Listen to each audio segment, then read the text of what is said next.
Vítame vás pri 4. epizóde podcastu Martinský hokej. Už tradične po mojej ľavici sedí Jakub Vaverka. Ahojte. A po mojej pravici sedí Martinský odchovanec a náš najnovší hosť Maťo Barto. Ahojte, čaute. Ahoj Maťo, začneme z hurta. Vieme, všetci vedia, že si mal koncom sezóny zdravotné problémy s ramenom. Môžeš nám približiť, že čo sa ti vlastne stalo, ako si na tom teraz a veríme, že v prvom kole budeš fit?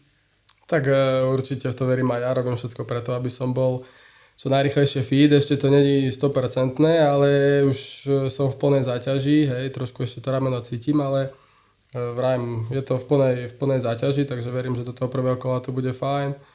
No a keď sa vrátime k tomu, že ako sa to stalo, no tak prišlo nové cvičenie na tréningu, hej, dostali sme nové cvičenie od nášho trenera, nepochopili sme ho moc s Milošom Fafrakom a keďže Miloš je taký trošku tank, hej, tak sme sa zrazili a utrhol mi rameno, no. Aká bola tvoja prvá reakcia, keď sa to stalo, že na tréningu so spoluhráčom?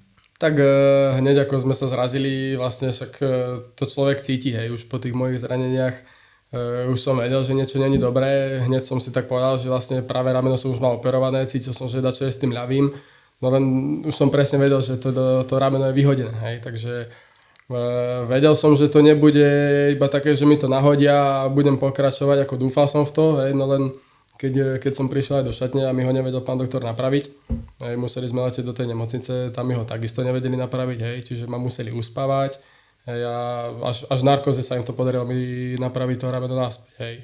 No samozrejme potom som musel ísť na MR-ko, tam zistili, že tam je nejaká trhlina, hej, nebola nejaká zase, že veľká, ale tak bola tam trhlina a to mi ukončilo tú sezónu, hej, že nemohol som pokračovať, no. Už keď sme pri zraneniach, nech sa rýchlo odbavíme tejto témy, tak môže nám povedať o tvojom zranení lakťa, ktoré sa ti potom pomerne skomplikovalo a chvíľu to, ak mám dobré informácie, vyzeralo, že možno nebudeš pokračovať s hokejom, že čo sa udialo v tom prípade a či naozaj si bol taký, že možno toto je koniec a musím riešiť niečo iné? No tak to tiež, keď sa k tomu vrátim, tak to som hral ešte vlastne v Zánkoch, to už bolo, ja už nepamätám ani nejaký rok, asi 21 alebo 22.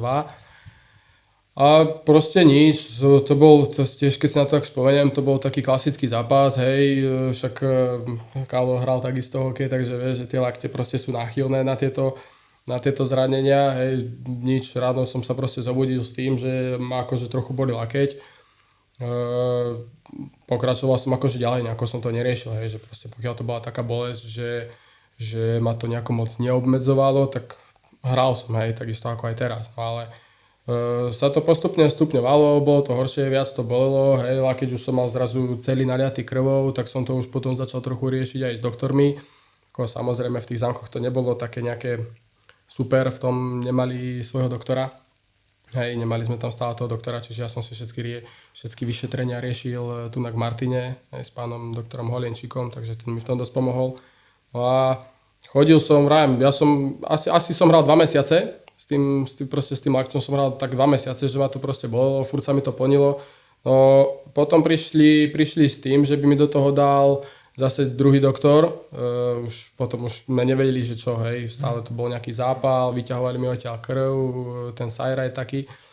A prišlo do toho, že keď si dám do toho pichnúť kortikoidy, tak akože lakeť v pohode. No tak jasné, pichli mi do toho kortikoidy, na druhý deň lakeť úplne v pohode. Hej, opuch zmizol, ako dobre, ne? No jasné, išiel som na tréning, spadol som na lakeť a už som cítil, že proste ešte horšia bolesť ako doteraz a už som tou rukou nevedel pohnúť. No, tak som v momente išiel zase na MR-ko, Martine som si to vybavil cez toho doktora no a zistili, že som otrhol tricepsovú šľachu. Hej, no tak jasné, musel som ísť na operáciu, tak to som si zase zaplatil v športkliniku v Bratislave, lebo tak to sú odborníci, s nimi som vždy tiež nemal problém.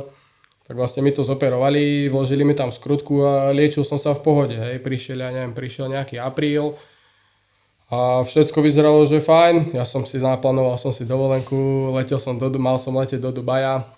No lenže zrazu na lakti sa mi spravila taká dierka a vytekal mi odtiaľ hníz. Hej. Tak tiež som chodil do Bratislavy, tam ma operovali, tak som chodil do Bratislavy každé 2 dní na otočku. Fakt som išiel, že pondelok do Bratislavy, hneď naspäť. V stredu do Bratislavy, 3-krát za týždeň som chodil proste do tej Bratislavy na otočku Takto som chodil asi, neviem, taký dobrý mesiac a pol, kým vlastne zistili, že prečo mi to odtiaľ tečie ten hníz, prečo mi to stále krváca, lebo mne to non-stop krvácalo odtedy. Ako sa mi to trošku otvorilo, tak non-stop mi to krvácalo, museli mi to preliepať.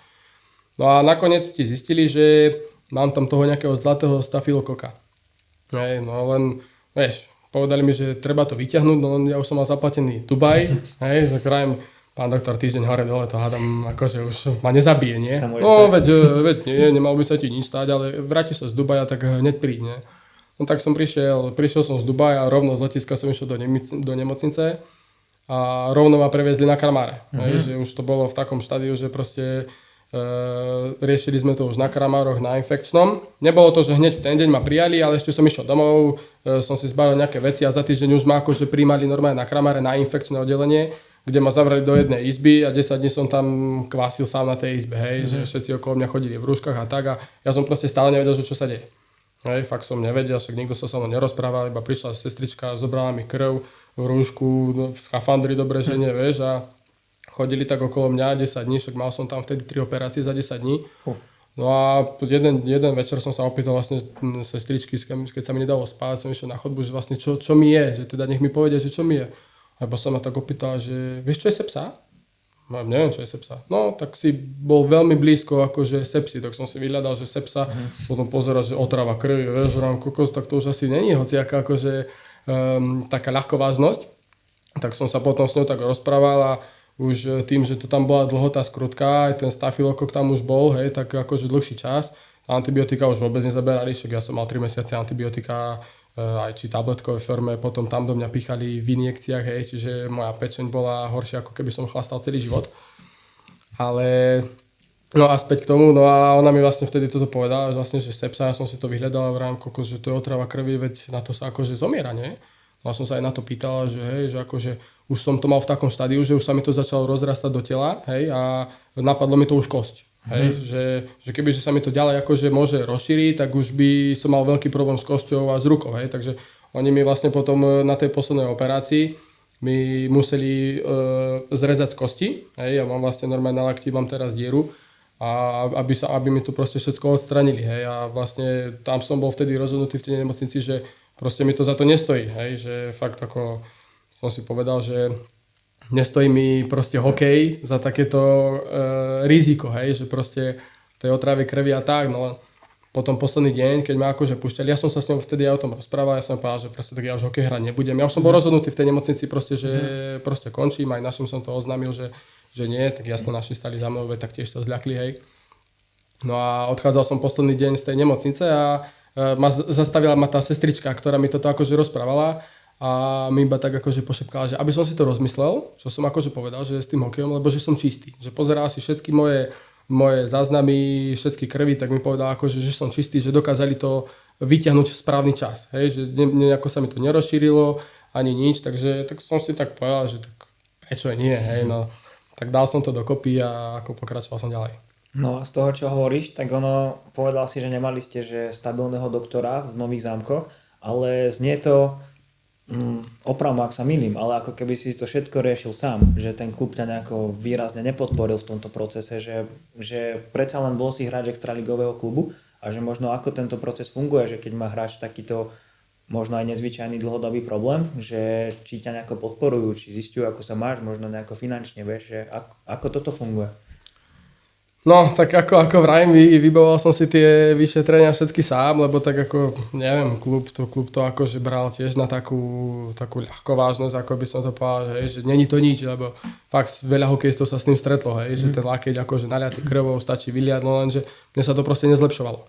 Hej, ja už som potom prestal chodiť na tréning, lebo ma to už bolelo, tak tiež akože v tom klube boli takí, že no, aby som im dal dátum, že kedy sa vrátim, že čo všetko preto robím, aby som sa vrátil a tak, ale nemôžem povedať, že oni mi nejaké vyšetrenie tam nebavili. Aj keď som mal nejaké vyšetrenie v Zámkoch, tak mi to vlastne vybavovali doktori z Martina. Aby som nemuseli ísť zo Zámkov do Martina, tak mali tam nejakého známeho, tak som išiel za nimi a ako stále som si to riešil na vlastnú pés. Aj tie operácie, no tak Športklinik je súkromná klinika, hej, tie operácie, ja neviem, 1500 €, neviem, čo proste není základ na tej operácii. A som bol dohodnutý aj s tým klubom, že teda keď som si to riešil sám, všetky tieto veci som išiel po vlastnej osi, takže mi v tom akože finančne pomôžu, ale tak dodnes som tie peniaze nevidel, hej, takže Ale zase musím povedať, to bolo voči mne, hej, voči ostatným chalanom akože neviem, ako to bolo, ale napríklad, keď prišiel Američan s tým, že má narazený malíček, tak neviem, na druhý deň či nešiel na magnetickú rezonanciu, hej, s malíčkom, hej, takže tam som to tak proste videl, že ten cudzinec, hej, cudzí pás, tak proste pre tých manažerov bol taký poloboch, ale tak zase je pravda, vyhrávali zápasy tí Američania, hej, tak úplne sa ku nim inak tak správali, ale tak potom nečudujem sa, že tí chalani chcú ísť mimo Slovensko, keď sa tu k tým domácim slovenským hráčom nejako nesprávajú tak, ako by sa mali, hej, že proste stále ten slovenský hráč je menej ako ten cudzí. No, keď sme pri tom, ako vlastne sa k tebe správali v zámkoch, tak zo zámkov si išiel do Dukly Trenčín, čo aj keď my v Martine nie sme veľkými podporovateľmi Dukly, kto si pamätá play-off zápasy, tak vie, ale predsa len je to veľká hokejová značka, čo vychovala aj veľa hráčov pre NHL reprezentantov, ale ako sme sa bavili pred nahrávaním, tak ty nám vieš tomu povedať niečo možno trošku iné. A ešte sa vrátim k tým zámkom, ako nemôžem povedať, že sa nejako zase že zle ku mne správali, ale nebolo to proste v tom, podľa mňa, ako by to malo fungovať. Hej, manažér, hráč, ako by sa to malo riešiť. Bol som tam 3 roky, tie 2 roky boli také, no, že som si tak koľkokrát povedal, že strata času pre mňa. Dal mi to akože strašne veľa, hej, že tá extraliga proste ti dá strašne veľa. No a ten druhý rok, čo tam bol ten tréner, ten Maďar v tých Nových Zámkoch, tak to ako ja som väčšinou profesionálne nezažil, ako bol on, hej. On bol aj taký ľudský, čiže vlastne mi sa to zranenie stalo za neho, hej, takže s manažérom som akože sa nejako tak naťahoval, hej, jedno s druhým, ale vždy ten tréner stal za mnou, hej, že proste fakt musím povedať, že ten tréner bol taký ľudský, že dosť mi pomáhal, aj mi potom písal aj po operáciách, hej, sme sa bavili a tak, no už potom ten ďalší rok tam nebol, tak zase to bolo o ničom v tých zámkoch, hej, že zase som si tak povedal, že rok zabitý, no. No a ten Trenčín, no, však ďalší rok, ako mohol som ešte zostať v zámkoch, však mal som zmluvu na stole, ale tak tiež už som potreboval zmenu po psychickej stránke, lebo vravím, že niekedy tam boli také veci, že keby tam asi ostanem ďalší rok, tak by som musel ísť potom na psychiatriu, hej, že nebolo to také, ako si to všetci predstavujú.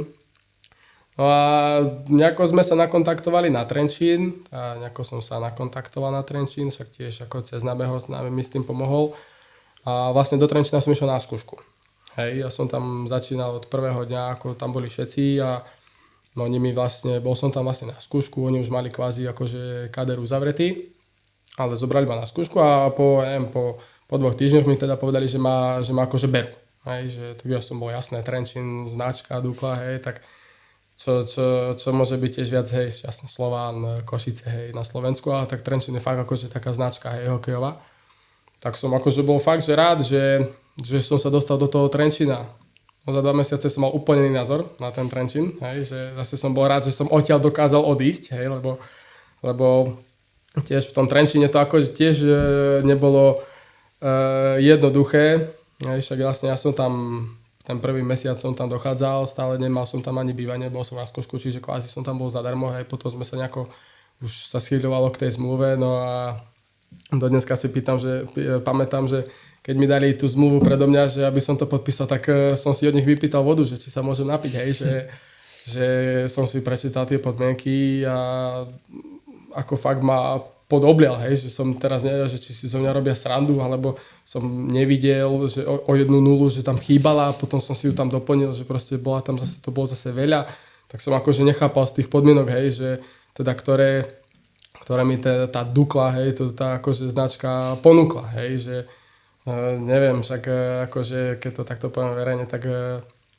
z 900 eur moc hokejista v extralíge neprežije, keď je živnostník a má hypotéku, hej, takže poviem to tak, že ponúkli mi proste 900 eur a to nie na celý rok? A to na 7 mesiacov, hej, 7,5 mesiaca, no, takže hej, kľudne si to zrátajte, že koľko to je a zarátajte do toho, že živnostník, hej, tie odvody a popri tom hypotéka, hej, takže, lebo už som akože, no, ešte som nemal hypotéku, ale ako riešili sme vtedy hypotéku, hej. Takže vlastne keby zostanem v Trenčíne, tak do dneska nemám ešte ani hypotéku, hej, lebo z toho platu by sa na mňa v banke pozerali, že čo vlastne tam akože chcem robiť, hej, z toho platu, takže ako nakoniec, tak ja som im povedal určite, že do toho nejdem, že že ešte taká pikoška.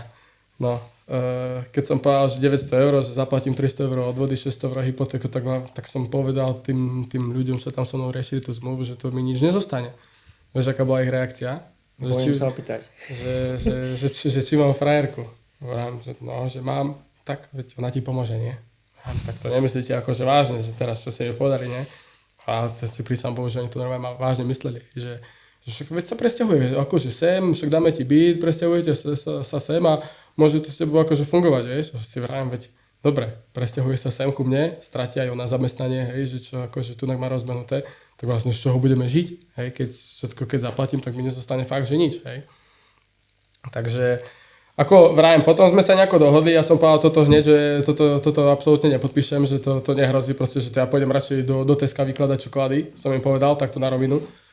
Tak akože boli takí, že že chod, že ešte si to rozmyslí, potom mi volali, že tak teda čo, ako som si to rozmyslel, vravím, že no proste nie, že to nepodpíšem. Tak jasné, vyhodili tam potom nejakého hráča, tak som kvázi prevzal jeho zmluvu, len stále to bolo kvázi menej, ako som bol v Zámkoch. Hej, a Zámky, keď si zoberieš, zase to nikdy nebolo nejaké hokejové mesto, hej, nehrali v Extralige, hrali 10 rokov, či koľko, 12 rokov max v Extralige. Takže nikdy to nebolo také nejaké hokejové mesto oproti tomu Trenčínu, hej. A stále tie Zámky mi dokázali ponúknuť viac peňazí ako ten Trenčín, hej. No lenže oni mi potom už tak hovorili, vieš, že presne my sme značka, my ti pomôžeme, keď budeš hravať, všetci ťa uvidia, že si hral tunak a tak. A no tak dobre, no tak teda som to doma komunikoval aj s našimi, aj však so snúbenicou sme to komunikovali, že proste ten rok ešte tomu dám, hej, že však proste fakt, keď budem hrať v tej Dukle, hej, bude ma tam vidno, proste vyjde mi nejako lepšie sezóna, tak fakt akože môžem vystreliť a možno, že sa naskytnem zase dať čo iné, hej. Tak som sa teda s nimi dohodol aj za tých podmienok, ktoré som akože ja moc nebol s nimi stotožnený, ale tak sklonil som hlavu, povedal som proste, že ten rok to vydržíme, nie? No jasné, podpísal som zmluvu, vyšli sme vonku z kancelárie, odchádzal som pred so zmluvou, nie, išiel som zavolať domov, že tak teda podpísal som to, odchádzal som, takto prišiel za mnou, okolo mňa išiel manažér, potľapkal ma po ramene, zajtra za Dubnicu. Ja vám prosím. No, že zajtra ideš za Dubnicu. Ale ja som podpísal tu, nie Dubnicu. To len zajtra, lebo však veď nehral som ešte, lebo však to sme riešili neskôr tú zmluvu. To len zajtra, potom sa zase akože vrátiš sem, hej. Dobre, no tak som to bral teda, že iba zajtra, no tak išiel som do tej Dubnice, však ja tam poznám tých chalanov, hrajú tam tiež kamaráti, hej, však na Slovensku sa všetci poznáme. Tak išiel som do tej Dubnice, no to zase, vieš, bol som v Martine, tu sú nejaké podmienky, akože tu sú fakt podmienky na extraligovej úrovni. Bol som v tom Trenčíne, tam sa to akože tak vyrovnávalo, no prišiel som do tej Dubnice, ja som nechápal, ja som chcel skončiť proste v ten daný moment, ako som tam do tej šatne prišiel, hej, že tam nechcem akože nejako nakladať na tie týmy alebo čosi, ale tak vieš, smrád, nebolo si kde zavesiť nejaké veci svoje osobné, proste fakt akože zlé, nie? Tak som vravím, že dobre, ja som tu jeden deň, vrátim sa naspäť, tak som tam odohral nejaký zápas, vlastne to sme išli hneď do Humeného, dal som tam gól, jasne v prvom zápase som dal gól, samozrejme my ho ani nezapísali, hej, zobral mi ho hviezdo, Jakub Burzík. Takže, akože, ale my sme sa potom aj s Burzom rozprávali, však ja som povedal, že som ho tečoval, že však on za mnou chodil, že veď povedz Bartík, že si ho dal ty a tak ja som nikdy nebol nejaký takto, že som sa išiel naháňať goly alebo niečo také, tak som ho nehal tak, nie, že nehaj si ho tak, však ja som tu jeden deň. Jasné, vrátil som sa naspäť do Trenčína ďalší deň, najbližší zápas zase bol, ja neviem, to bola nedeľa a najbližší zápas bol streda. V útorok mi bolo povedané zajtra za Dubnicu. Ani nie, že či by som mohol, ale proste zajtra ideš za Dubnicu. Ale ja som prišiel hrať proste za Dubnicu, ja som prišiel hrať za Trenčín, hej, a zobrali ste ma na skúšku sem, zobrali ste ma ako, že budem hrať za Trenčín, tak ja nechcem, že keby som išiel hrať za Dubnicu, tak tam si viem podľa mňa iné podmienky vypýtať, ako mi dali oni tunak, hej, že by som si dokázal ešte proste v tej Dubnici viac, lebo tam by ma brali možno, že ja neviem, možno ako posilu alebo tak, hej, čo ma v Trenčíne akože nebrali, lebo však som mladý chalan, nemám to nejako odohraté. A oni sú proste, no, že ideš tam, a sa to nepáčilo, som proste povedal, že nejdem, že ja som neprišiel, tak som aj nešiel. Hej, ja som povedal, že proste nejdem, tak som nešiel. Potom však nejako bolo ticho, 2 zápasy som potom tam nejako neodohral, alebo jeden, ani som nehral ani za Trenčín, ani za Dubnicu. Proste som bol mimo zostavy, nehral som, hej.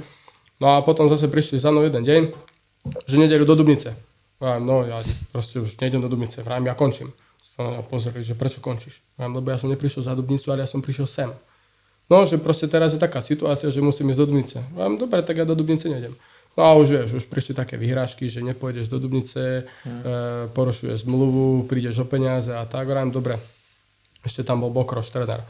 Tak manažerovi som povedal, dobre, že teda pôjdem do Dubnice, išiel som za ním, vrajím, že prečo to takto je, ako to je, lebo však veď mal som byť tam, aj on mi hovoril, že akože som spokojný a tak. No a vravíš, no, že proste taká situácia, musíš ísť do Dubnice, že on to nevie ovplyvniť. Vrajím, dobre, idem do Dubnice, pondelok končím. Sa tiež tak na mňa pozrel Bokroš, vieš, že čo, ako končíš, vrajím, no ja idem proste na posledný zápas do Dubnice, to bol asi ten posledný zápas v tom Humenom. Vrajím, ja idem na posledný zápas do Dubnice, pondelok ja končím, ja už sem neprídem. Všetci to brali vieš, išiel som do Dubnice, vrátil som sa naspäť, neprišiel som do Trenčína na ďalší deň. Tak ti mi volajú z Trenčína, že a čo teda, že či ozaj končí. Vrajím, áno, že ja chcem ukončenie zmluvy. Tak som tam prišiel, že dobre, že aby som prišiel, ne? Tak som tam prišiel, dali mi ukončenie zmluvy, ešte ako som si čítal to ukončenia, že akože hráč sa vzdáva pomernej časti odmeny, nie? No, sa opýtam, to bolo nejakého 28. dní som kvázi mal podpísané. Čo to znamená, že pomerná časť? No, že nehávaš tu výplaty. Akože ja som tu 2 mesiace zadarmo, že no, však veď chceš skončiť na vlastnú žiadosť, tak ti nedáme nič. Tak a to si teraz o mňa robíte srandu, že ja som tu 2 mesiace a vy mi nezaplatíte fakt, že ani cent.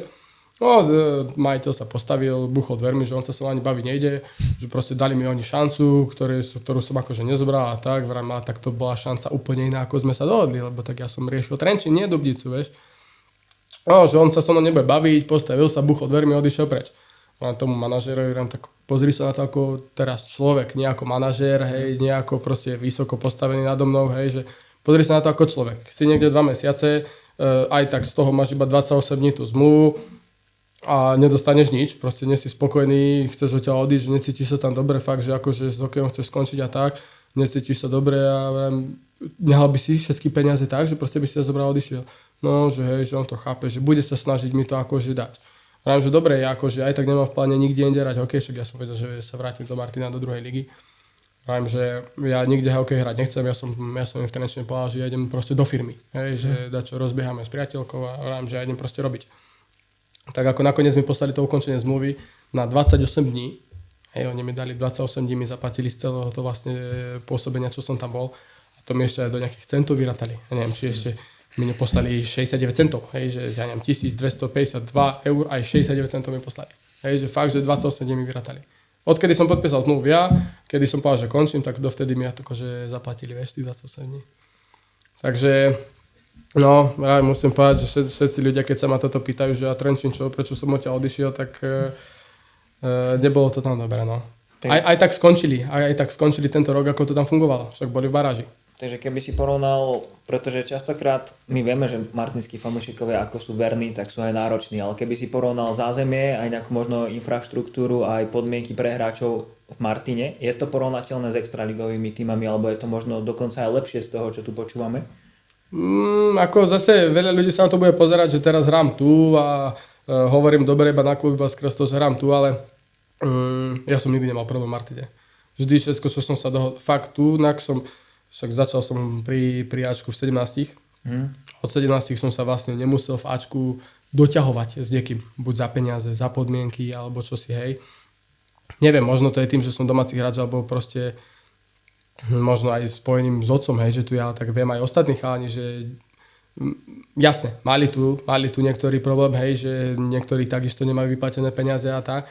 Ale akože ja musím povedať, že ja som vždy, čo som mal na papieri, vždy som proste to dostal v tom Martine, hej. A aj tento rok, však boli sme v tej druhej lige a ja som vlastne prišiel z toho Trenčína, z tej Dubnici a si hovorím, že toto nemôže byť druhá liga, hej. Že proste tu boli také fakt tie podmienky, že fakt tá Dubnica by mohla byť štvrtá liga. Hej. Nie ani, že prvá liga a druhá liga, ale štvrtá liga, hej. Že to sa akože s Martinom napríklad rovnať nedá. Ja aj s tými chalmi, čo som tam v kontakte, tak oni to tiež vedia, že proste tie podmienky napríklad v tej Dubnici sú hrozné. Ale tak vieš, čo majú robiť tí chalani? Vieš, oni to nezmenia. Keď ten klub to má nejako háku alebo to nerieši, tak hráči s tým nespravia nič. Čiže to na margo toho, akože tie podmienky tu sú akože fakt, keď tak poviem, extraligov, hej. Neviem, ako to tu bývalo, keď tu bolo ešte MHC, hej, to vôbec neviem, ako bolo v tej šatni, ale odkedy som akože ja bol v tej šatni, aj vrajím zmluvy, všetko, tak ja mám vždy z Martina do posledného centu vyplatené. Čo nemôžem povedať o tom Trenčine, že mi vyplatili všetko, a o Zankuchu už vôbec nemôžem povedať, že mám všetko vyplatené. podstate ste prebehli vlastne všetky tie tvoje pôsobiska a celú tú tvoju kariéru. V tejto časti v podstate by som to asi nejakým spôsobom ukončil. Na záver by sme sa asi chceli poďakovať partnerom tohto podcastu. Chceme sa poďakovať Ústavu mediamatiky v Martine, IMKE a Martinskému parlamentu mladých a ja ďakujem aj vám dvom, aj Maťovi, že prišiel a v podstate mám pocit, že sme dali 2 otázky, len si dobre hovoril. No, trošku to bolo dlhšie, ale Ešte máme zo pár otázok, ale tie už si odpovieme v bonusovej epizóde. ďakujem aj ja.